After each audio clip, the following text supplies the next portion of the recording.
கடந்த ஆட்சியில் கவுன்சிலருக்கு 500 ரூபாய், போலீஸுக்கு 500 ரூபாய், டெய்லி 1000 ரூபாய் கொடுத்து மாதம் 30,000 ரூபாய் கப்பம் கட்டிட்டு இருந்தேன். என்னைக்கு விஜய் சார் ஆட்சிக்கு வந்தாரோ இன்ன வரைக்கும் மாதம் எனக்கு 30,000 மிச்சம் ஆகிட்டு இருக்கு அப்படின்னாரு. நடிகனா பேசுறதா எழுத்தாளனா பேசுறேன் ஒரு குழப்பத்தில் இருந்தேன். எழுத்தாளனா பேசிடுறேன். ஏன்னா இப்போதான் லேட்டஸ்டாக எலெக்ஷனில் தென்னிந்திய திரைப்பட எழுத்தாளர் சங்கத்தில் இணைச்சியாக வெற்றி பெற்றிருக்கேன். அதனால் எழுத்தாளராக பேசிடுவோம். உங்களுக்கு கிறிஸ்டியன் மதத்தை பற்றி தெரியும்னு நினைக்கிறேன். அதில் ஈஸ்டர்னு ஒரு பண்டிகை வரும். அந்த பண்டிகை அன்னைக்கு அந்த ஹால் முன்னெலாம் இருட்டாயிடும். பக்தரெல்லாம் கையில் மெழுகுவர்த்தி வச்சுருப்பாங்க. பாசான்னு சொல்லக்கூடிய ஒரு மெழுகுவர்த்தியிலேருந்து அந்த ஒளி மற்ற ஒளிகளுக்கு ஒளிபரப்பப்படும். அப்படி இப்படி இருட்டாக இருக்கும்போது அந்த ஒரு ஒளி யார் எடுத்துட்டு வருவான்னு வெயிட் பண்ணிட்டே இருப்போம். அந்த ஒரு ஒளி கிளம்பி இன்னொரு கையில் கொடுக்கும். அது கரெக்டாக 5 நிமிஷத்தில் 1000 திரிகளை வெளிச்சமாக்கணும். அந்த ஒரு ஒளியாக உங்களை நான் பார்க்குறேன். நீங்கள் தான் இங்கே திருமாவளவன் இருக்கிற அத்தனை பேருக்கும் ஒரு ஒளியாக இருந்து ஒளியை பரப்பப்பட்டீங்க. தென்னிந்திய திரைப்பட எழுத்தாளர் சங்கம், அதாவது தென்னிந்திய திரைப்பட பத்திரிகையாளர் சங்கம்னு சிஸ்டர் சொல்லிட்டே இருந்தாங்க. பத்திரிகை தொடர்பாளர் சங்கம், பத்திரிகையாளர்கள் தான் அவங்களுக்கு தொடர்பு படுத்தி இதை நியூஸை போடுங்கன்னு சொல்றதே அவங்க தான். ஆமா, நீங்க நிறைய முறை அர்த்தம் சொன்னீங்க சார். அதாவது நான் விருதுநகரில் பிறந்து காலேஜில் படிச்சுட்டு இன்னைக்கு நான் ரவி மரியா விரிவுரையாளர் அப்படின்னு ஒரு போர்டு தான் எங்கள் வீட்டுக்கு முன்னாடி தொங்கி இருக்கும்.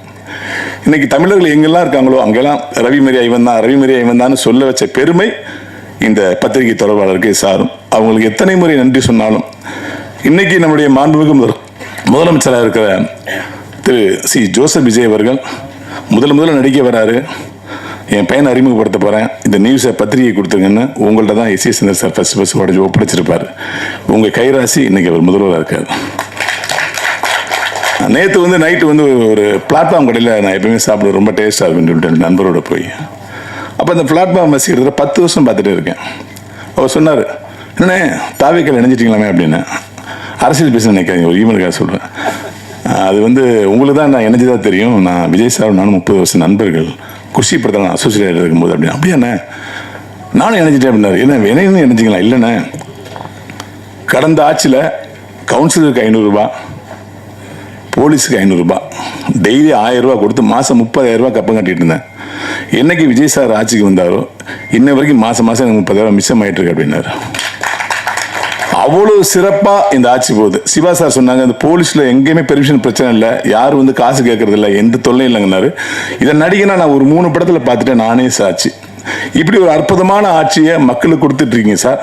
ஆனால் சினிமாவிலிருந்து போன ஒரு முதலமைச்சர், சினிமாவிலிருந்து போற எங்களுடைய துறை அமைச்சர் ராஜமோகன் சார் நான் நடித்த நான் சிரித்தால் படத்துல நிகழ்ச்சி தொகுப்பு பண்ணி நினைக்கிறேன் சார். கொரோனாக்கு முன்னாடி நான் அன்னைக்கு ஒரு ஸ்பீச்சை கேட்கும் போது உண்மையிலே இவர் ஒரு நல்ல ஸ்பீச்சராக இருக்காரு, ஒரு நல்ல எதிர்காலம் இருக்கு, இப்படி சினிமாவிலேயே ட்ரை பண்ணிட்டு இருக்காருன்னு நினைச்சேன். ஆனால் காலம் உங்களை சரியான இடத்துல சேர்த்து இன்னைக்கு அமைச்சராகிருக்கு சார். காலத்திற்கும் இயற்கைக்கும் ரொம்ப நன்றி சார். எங்களுடைய கோரிக்கை ஒன்று தான் சார். வருடம் விருதுல 7 வருடம் 8 வருடம் சேர்த்து கொடுக்கப்படுது.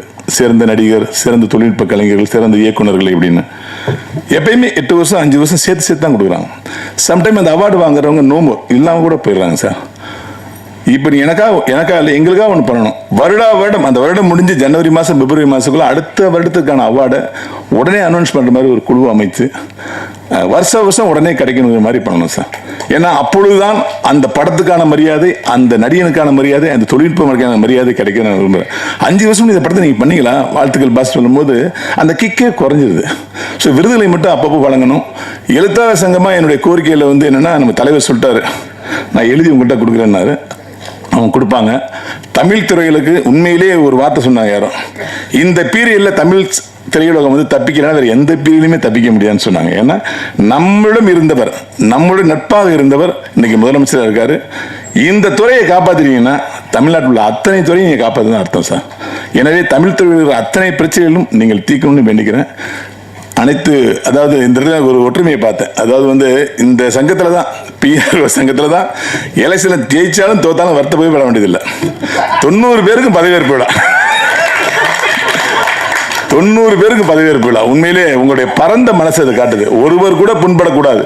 இவருடைய ஃபர்ஸ்ட் படத்துக்கு பிஆர் மௌன ரவி என்ன அவரை கூட்டு வந்து அவரை ஹானர் பண்ணது, பொதுக்குழு உறுப்பினராக்குனது, அமைச்சர் வந்து கீழே இறங்கி போய் அவர் வந்து நான் வரேன்னு சொல்லி போட்டோ எடுத்தது, இதெல்லாமே வந்து ரொம்ப சந்தோஷமா இருக்கு. இந்த நிகழ்வுலாம் பல வருஷம் நடக்காம இருந்துச்சு, இப்ப நடந்துட்டு இருக்கு. அனைவருக்கும் என்னுடைய மனமார்ந்த வாழ்த்துக்கள். நன்றி.